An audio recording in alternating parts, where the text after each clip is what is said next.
काहे नीलू के मम्मी? काहो नीलू के पापा? काहे उदास बैठल बाड़ू हो? उदास बैठब ना। अरे का भेल बतावा? ला सुना। चाही हमके न दुनिया अच्छा तो की नथनी चाहिए? अरे रजऊ अरे रजऊ अरे रजऊ चाही हमके न दुनिया रजऊ।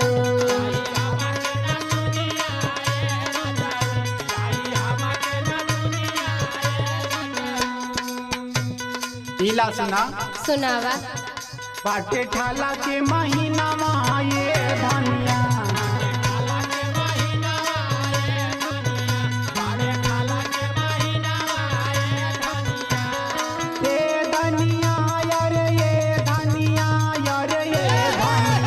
बाटे ठाला के महीना ये धनिया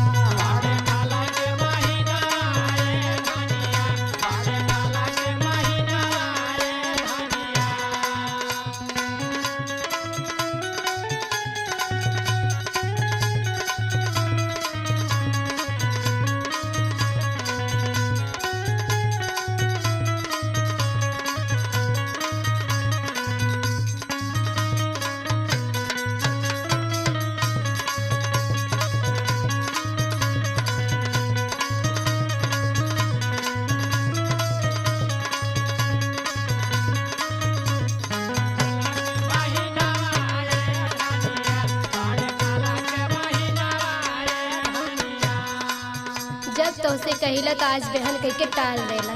कबो सुनेला हमार बात? सुनावा। पर साल से करत बड़ा हमरा से तू वादा।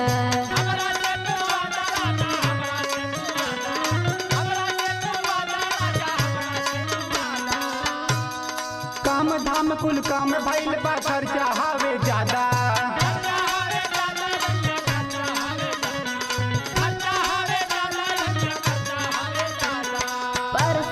करत बड़ा हमरा से तू वादा। काम धाम कुल काम भइल बा खर्चा हावे ज्यादा। हमें के झुलनिया रजऊ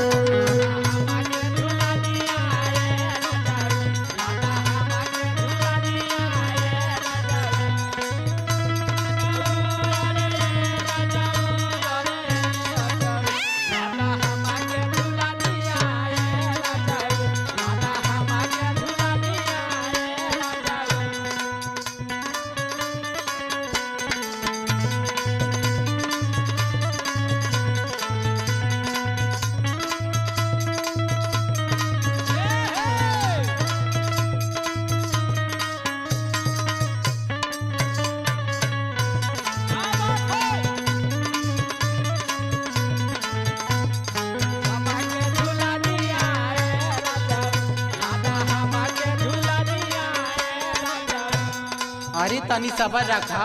अच्छा आज 2 साल से सबरे तो रखत है। ईला सुना। सुनावा। रखा तनी सबर रानी सरदा कुल पुरैबे।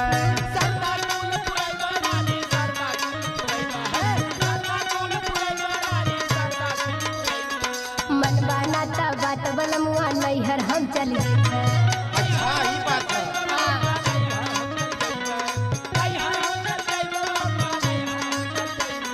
रखा तनी सबर रानी सरदा कुल पुरैबे।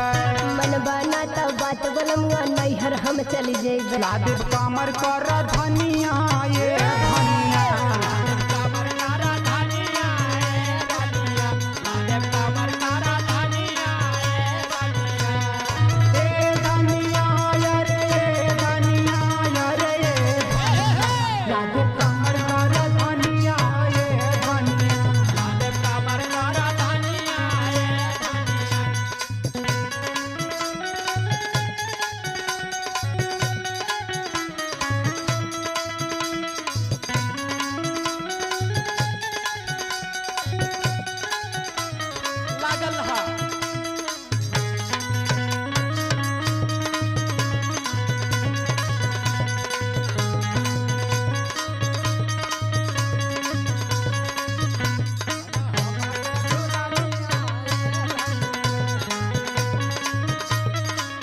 हमार बात कान खोल के सुना। सुनावा। सैया सैल से ध्यान रखा बात के हमरा माना।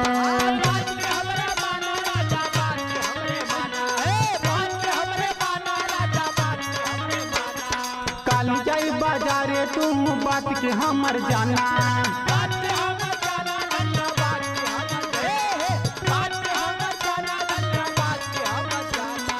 आकाश सैया ध्यान रखा बात के हमरा माना। काली जाई बाजारे तुम बात के हमर जाना। पूरा कदा फरमनिया ए रजऊ, पूरा कर फरमनिया ये धनिया। दादा हमके झुलनिया ए रजऊ, अरे रजऊ पूरा कदा फरमनिया ए रजऊ। बाटे